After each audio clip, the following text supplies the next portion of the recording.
एक समय की बात है। एक छोटे से गांव में एक किसान रहता था। वह ईमानदार और परिश्रमी था और अपनी मेहनत से अपना जीवन यापन करता था। एक बड़ा खेत था जिसमें वह सब्जियां और फसलें उगाता था। किसान अपनी फसलों की देखभाल बहुत ध्यान से करता था, लेकिन उसे एक समस्या का सामना करना पड़ता था। बंदरों का एक झुंड जो उसके खेत में आकर फसलों को नष्ट कर देता था।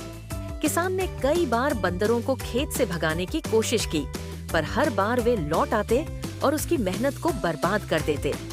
बंदरों का सरदार, जो सबसे चालाक और शरारती था, हमेशा किसानों के सभी उपायों को मात दे देता।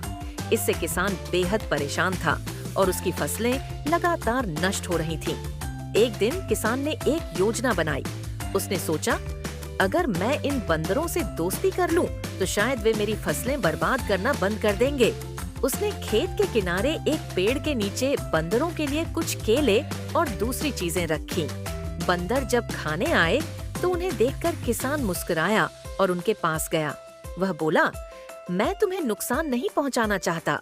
अगर तुम मेरी फसलें नष्ट करना बंद कर दो, तो मैं रोज तुम्हारे लिए खाना छोड़ दूंगा। बंदरों का सरदार किसान की बात सुनकर हंसा और बोला, तुम्हें क्या लगता है हम तुम्हारी बात मान लेंगे?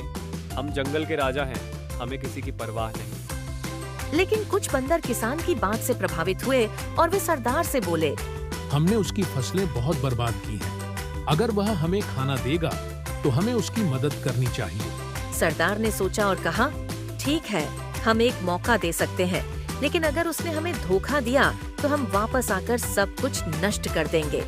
किसान ने वादा किया कि वह रोज बंदरों के लिए खाना रखेगा और बदले में वे उसकी फसलें नहीं नष्ट करेंगे। अगले कुछ दिनों में किसान रोज बंदरों के लिए खाना रखता और बंदर उसकी फसलों से दूर रहते। किसान की मेहनत रंग लाई और उसकी फसलें पहले से ज्यादा अच्छी होने लगी। धीरे धीरे बंदरों और किसान के बीच एक दोस्ती हो गई। सरदार भी किसान की ईमानदारी से प्रभावित हुआ और उसने तय किया कि अब वे कभी भी उसकी फसलें नष्ट नहीं करेंगे।